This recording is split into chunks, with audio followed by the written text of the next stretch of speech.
And welcome back to the Terrors Apart podcast, a podcast from England's footballing city. This week, I'm joined by Ethan, and we review Ruben Amorim's first game in charge of Manchester United as they drew 1-1 against Ipswich Town. Also, a look into why Manchester City are falling apart after their 4-0 defeat to Spurs.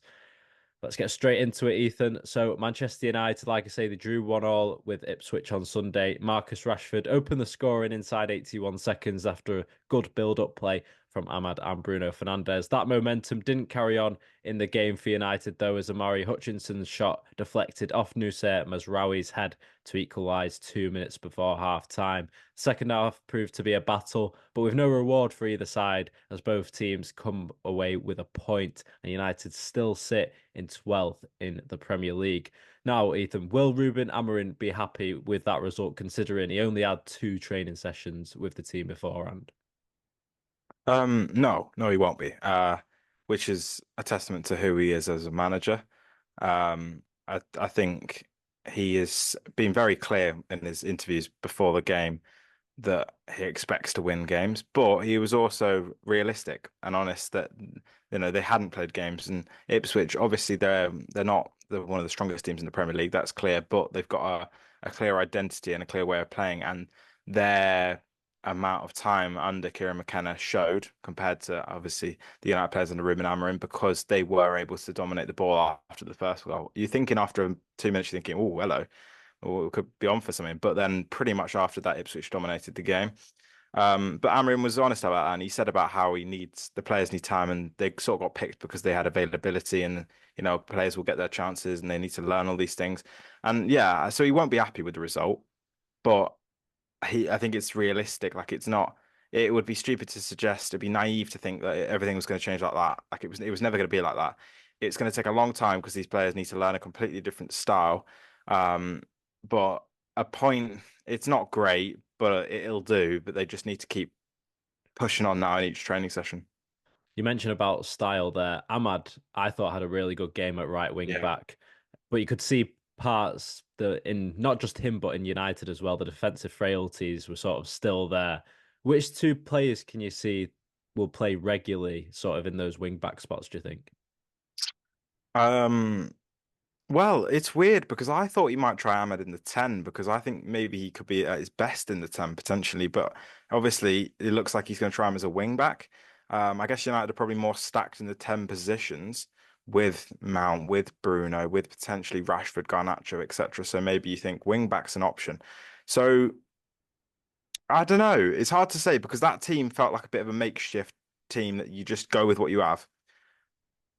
But it's interesting because obviously he's tried Ahmed on right wing back, but you've got two right backs. Ironically, we've got no, well, sort of just about got left backs fit now. Shaw's obviously came back, but he's not fit enough to start. So I think in the long run, I think Ahmad will be used on as a wing back, but if that doesn't work, he'll go back to being a 10 potentially, or then he'll Mazraoui. Maybe he just uses him the right centre half. I don't know. It's quite hard to say. It's like predicting. I don't know, predicting the weather. I mean, you can just guess it'll rain, to be fair. But like, I don't know. It's quite hard to say because literally anything could happen. But probably it's not that hard to say that it would probably be Shaw Malacia at left wing back because I'm guessing he's not going to try Rashford there. Um, and I don't think he might try Garnacho, but he might not want to. He might not trust his defensive capabilities. Who knows? But then he might try Anthony. You just don't know. And then obviously off the right, I assume eventually Mesraoui and Delo will go back to being the right wing backs and maybe Ahmad see. So I think he's just going to test these things out. Obviously the right backs are more likely to play in the wing backs, the full backs are, but he'll test them out. Andre Onana, I thought had a magnificent game and helped Yeah, United definitely. massively in staying in the game. If you think about those two Liam Delap chances, especially, he's had a really good season considering how poor United have obviously been. It's ironic, isn't it? Every time United seem to be bad, we usually have a keeper that bails us out. See, De Gea did it for years. Um, and Onana was spectacular yesterday, and he has been all season. Like people criticize him, but I think he's been brilliant. He's probably been our most consistent player over the season. Um, thing is, he gets a lot of stick, but he never gets the plaudits. Um, if that was any other keeper in the Premier League today, they'd got a lot. It would have been about them, but obviously bigger picture with United, and he didn't get any of the credits plaudits and everything. So that is what it is. But he has been spectacular, and I think he deserves every praise he gets. May that continue. Now, United made the most passes in a Premier League game since 2004, and Amorim highlighted this in his first press conference, where he said United are losing the ball too easily and not running enough off the ball. Now, we know this is not going to be a quick fix at United for Amorim, even if he even said, sorry, that United will have to suffer. What is the realistic aim for United at the moment, do you think? What for the season aspirations or Yeah,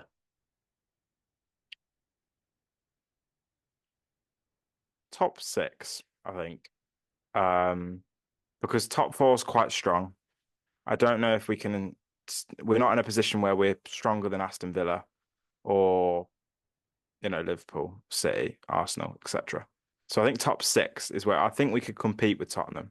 I think we can sort of fight for the around the top six area, try and get Europa League football. I know that's not a massively high aspiration, but you have to be realistic. These players don't know how to play an Amorim system, and they don't suit it at all. Right now, like, they don't like to work hard. Maybe that's harsh, but they don't. They don't like to run a lot. They're not comfortable playing at the back amazingly. Like I think we struggled a lot to use the extra man in defence and get through their midfield. We still struggled massively. Um, and I think it's going to take time until I think top six and try and fight for some trophies. But to me, honestly, it's just seeing the style. If I can see that the team is going in the right direction, I think that's a massive bonus because under Ten Hag, we saw it for a bit, and then after the Liverpool 7-0, it just went out the window. I feel like we never saw the style again. And I feel like if we can see a consistent style, we can start to see what he's doing in training. That is where fans will get behind him because we've never had that in years. I think that's what I want to see as progress. It's not even about the trophies or the position. It's about seeing his ideas reflected on the pitch and actually them all coming together. yeah, and that's going to be obviously, like we know, the hardest part for him. But if he gets United, obviously winning, and this is all well and good saying this, but I agree with you. I think United could probably push for top six, top four, considering what 12th at the moment. So there's still a lot of places. But even we were speaking about this the other day, Ethan. There's not actually that many points in from No. 12th to was it top six? I think it was. Yeah, So it's the not. gap It's not much at all. exactly the gap's not too big. So I'm don't get me wrong. Obviously, the problems were there under Ten Hag, and a change was needed.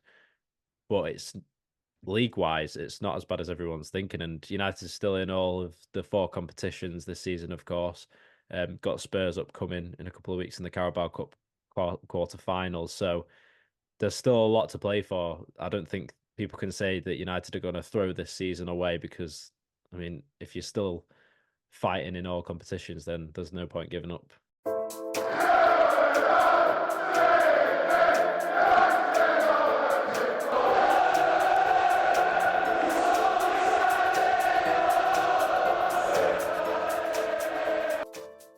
We'll move on to a struggling Manchester City team now, though, who haven't won in their past 5 games under Pep Guardiola, a new record for Pep's managerial career.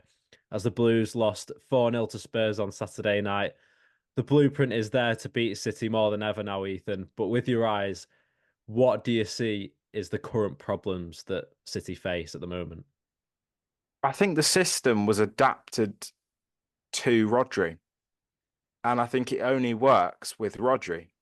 Maybe it's naive. Maybe with another defensive midfielder because they don't have a natural defensive midfielder as cover. And that's why Adam, our co-host on the podcast, was screaming out for a backup in case Rodri got injured, and then they didn't, and here we are. But Rico Lewis can't fit it. We saw that it didn't really work. Kovacic can try to do it, but he's not the same because everything Rodri snuffed out, they can't do. The amount of times City was saved for on a counter attack because Rodri just came in and swooped it is remarkable. Like there's a reason he won the Ballon d'Or. He's unbelievable. And even his output going forward, they lose creativity there. They lose goals. They lose clutchness. They lose a leader. It's like, how do you replace that? You are replacing the best player in the world. It's like, it's not losing Messi, but it's losing massive. It's losing the main beating heart in that team. And I don't know until they buy someone in January how they fix this. Pep Guardiola is a genius. I'm sure he'll figure something out. But right now, there is gaping issues in that midfield because they are just getting killed in the transition. Spurs did them in. What was it like time and time and time again, 4-0. Like City didn't even play that bad offensively. Like Haaland could have scored a few, but they just got done again and again on the counter. Yes, Spurs were ruthless, but you can't keep giving away those chances, and that's what they had with Rodri. They had someone to stop that, and I think teams aren't afraid of City right now. Like there's no fear factor with them right now without Rodri, and I think they have to fill that hole somehow. Maybe try to a more defensive 2DM formation. Pep might have to adapt because they can't keep getting away with this right now. I say keep Yeah. getting away, they're not getting away with it at all. But yeah, I think it's the midfield, and I think he needs to. January couldn't come quicker for them. That's the thing. Where's the line between Pep saying that we're not changing our style of play for anyone who we come up against? Where's that line between that and also having being beaten five on the bounce? Because Well, if it keeps going, I think the line gets more evident.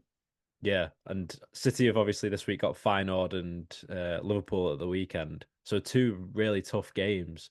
And I mean, huge credit to Spurs. Don't get me wrong; they look like a real threat this season, and I'm sure they'll be challenging in years to come because they do look like a really, really good team. But for City to fall 11 points behind Liverpool if they lose on Sunday, surely they can't come back from Never doubt Pep that. Guardiola's City. I feel like you could be 20 points clear with about 8 games to go, and I'd still think, oh, they're on your tail. Do you know what I mean? I know they're not the team that they were, and they've almost sort of been in a slight regression now for 2 years. I think since Gundogan left originally, I think they've not been quite the same team. Like last year, they definitely weren't as good. Yeah, they won the league, but Arsenal lost that league title for themselves, and City were very good in the last section. That was City at their best, but they had the best player in the world, obviously, Rodri. Losing him, they look different, but. Yeah, I can't This remember what I was trying to say, but I was yeah. just going to say that this makes me think that if City, obviously, we've not spoke about it yet on the podcast, but they offered Pep Guardiola obviously a 2-year contract, and obviously it's accepted, it's deal done. With that deal being done, does that mean that City have promised Pep a sort of a rebuild? Because there's a lot of old players that are still in Mm. this Manchester City squad. So I presume if he's staying for another 2 years, City have got some sort of plan that they're working on in the background. Yeah, because they didn't invest much in summer, obviously, which people did doubt because, it's all well and good having these this is something that Fergie got criticised for. When he left, the continuity plan wasn't that strong. He left United with one of the weakest sides they had, if not the weakest in the last 20 years under him. And so Guardiola, I don't know if he's thinking, right, 2 years and then I'm done. Do you try and create a contingency plan? Something. But I think if he wants players, he can get it. I think him and the board are very, very close. And he can get what he wants. So if he wants players, he'll get. But maybe I'm wrong because he probably would have wanted players in the summer. Maybe there wasn't the money there, with FFP and everything. And obviously their finances are probably the most scrutinized in the world right now because of the court case. So I don't know, but I think if you wouldn't sign a contract if you didn't believe in the ownership, you just wouldn't. And so I think they will. He'll have to get players because they have got an aging core now. Um, Obviously, De Bruyne, etc., Edison. Um, I mean, Walker as that's not well. great. Yeah, there's a Yeah. lot. There's a lot of. I saw a graphic of it. I can't remember off the top of my head who is it, but they need to change. They need change, and I think if he wants 2 years, he knows how to win a league title, and I think he will get what he needs, and they will invest in the summer.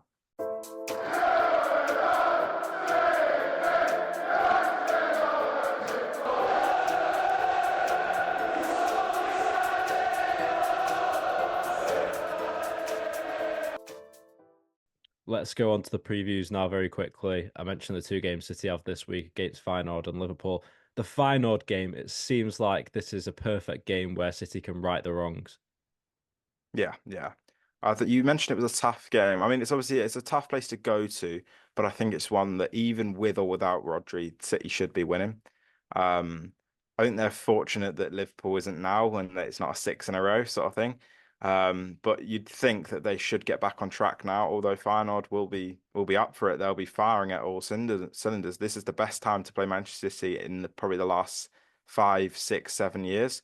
You'd expect them to win, but on this form, you just don't know. And then obviously the Liverpool game on Sunday, obviously the biggest game of the weekend, hence why it is at Sunday at 4:30. This is blockbuster. It's been blockbuster for the past couple of seasons now, but this seems the game where City can either resurrect themselves against Liverpool or Liverpool really put down a marker and a statement to say, look, we're going to win this league this year. And Mm. City, they might get close, but if we get that mindset in there that we've beaten City on Sunday, then they can go and win it. I feel like that's the way it could work out for both teams. And we know City's record at Anfield in the past is not very good. Last time they won was COVID in 2021. They've never won with fans in the stadium under Pep. So that's going to be a massive game for them to go into. And it'll be interesting because City love to dominate against Liverpool at Anfield, but Liverpool give them a very good game as well and try and get the ball off them. So the game plan's going to be very exciting to see what Slot's going to do and what Pep's going to do. Mm. It's it's obviously a new era with Arne Slot. Nobody thought he was going to do as well as he has, me included. I thought he would be poor because I thought he was the BTEC Ten Hag, but clearly not. But whether he goes at City quite like Klopp did, we'll have to see because Klopp was the only manager that could really go toe to toe. Arteta maybe. Um, so we'll have to see, really. I mean, I feel like Liverpool would be a bit silly right now not to go at City, because if you just keep going at their defense, get through that midfield, and Liverpool could run riot. Um, and Klopp will know that. But then you should have known that with Tottenham. So Yeah. maybe it's the first time in Pep's career where people generally go, he looks like he doesn't know what to do. But I'm sure in a few weeks' time he'll have it all figured out, definitely. And I think if City were to beat Liverpool, that could be their like propel their launch of a really good run of form, because that's exactly the statement when they need. And their players work when they get on a run of form, they don't stop. Obviously they're in a bit of a rough patch, but I think it could be a strong run of form could really help them. But if they lose, Yeah. psychologically, I don't know where you go from there, because what was it, 11 points? It's a lot to be behind this stage of the season. But as I've said, if there's any team to catch them, it would be City. But it is a lot, like for the players to know mentally that you're 11 points behind. I think if they were to lose on Sunday, I think that could be a killer blow in the title race. But for us Reds, it's not a good win either way. Honestly, it's just terrible. City and Liverpool winning. It's not. We need Arsenal to come back somehow, but don't see it happening. Yeah. Does City go five in a row? Do Liverpool get to 20? Yeah, like you say, I'd rather United City five fans. in a row, but Liverpool have obviously got a big game as well in the Champions League this week against Real Madrid on Wednesday. massive So, that. so two huge games for them with their running obviously being quite tough. But looking at United, and they've got Bodo Glimt on Thursday night. So that'll be a good affair to see. It's an expected win for United, of course, but I am fully aware that Bodo Glimt are one of, if not the better teams in Norway at the moment. So they're definitely not going to be a pushover, but like I say, an expected win for United. You'd like to think so. You never know with United, particularly in the Europa League. Obviously, what was it? Three? Was it three draws and a win, or was it two draws and a win?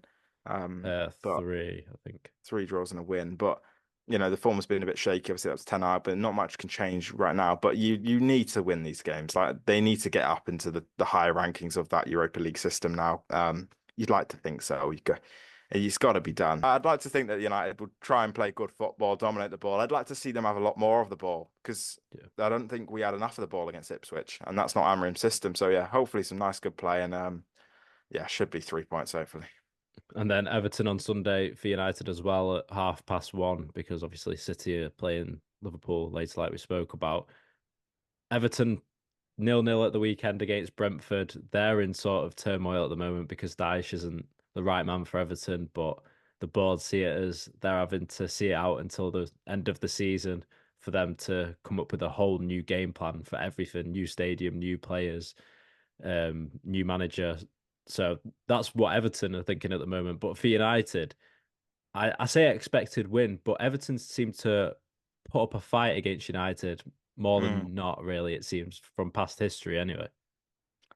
Yeah, you never know with a Sean Dyche side what you're gonna get in the. Well, you do. That's not true, but like, yeah, Everton are a weird team where they could be terrible, but you wouldn't be surprised if they came against United and were really, really good and took a point. I'm not confident of the win right now. Um, at home, that is a bit. I think it was at Goodison Park. I think you'd be worried for a draw. Maybe at home they can get the 3 points, but you just don't know what you're going to get with Amorim right now. Like they could come on a decent way in this next week, or it could be pretty similar to last week, which I probably will be. So yeah, it's tough, but I think United, if they want this top six, they need to win these games. No Yeah. doubt that you can't draw and draw against Ipswich and Everton. You have to win them. And not to preview the game, obviously, in 2 weeks' time against Arsenal, but I feel like that's going to be the test for Amorim. You think about he's got all Mm, the players there, he knows the capabilities, or he should do, hopefully, at that point. And then Arsenal's a really tough test midweek at the Emirates. Arsenal mm, fans will be really up for that because we speak about Pep and City being so defensively gone at the moment. mm. United need to get this clicking quite fast for them to move up the table, like we've spoken about. Yeah, but it's a big game. It's difficult because it's probably come at the wrong time because even though he'll have a few weeks, that's not nearly enough time to sort of put up a proper fight against Arsenal. You sort of got to adapt and play to your strengths, maybe. But I don't think Amorim wants to do that. I don't think he wants to abandon his morals for all the opponent. I think he wants to play how he perceives it in every single way possible. So we'll have to see. But yeah, it'll be very interesting to see how far off we are against them. But I think we'll know where a close indication of where we're at in the coming weeks, the performances before that, whether we've made much progress, and then we'll sort of know how it'll be going into it. But a game like that is always a good tester for to see where the levels are. That's the thing. Even what in the past 2 seasons when Ten Hag's come up against Arteta, United have always given Arsenal a really good game, like right until the end. It seems like even Yeah. when Rice scored the winner last Ah, season at the Emirates, and then yeah. Garnacho's offside goal, Yeah. um, which was annoying for United fans. But yeah, can't wait for that one in 2 weeks' time. But unfortunately, that's all we've got for this podcast episode this week. Thank you for listening or watching on YouTube and Spotify. If you did enjoy, make sure to give us a 5-star review or subscribe on YouTube as well. And also follow us on all of our social medias at Tear Us Apart Pod. Like I say, on all of the social medias, be expecting a video from Adam coming out soon of who he thinks City can get in the transfer window in January. So yeah, keep an eye out for that one. But we will see you next week. Have a good week.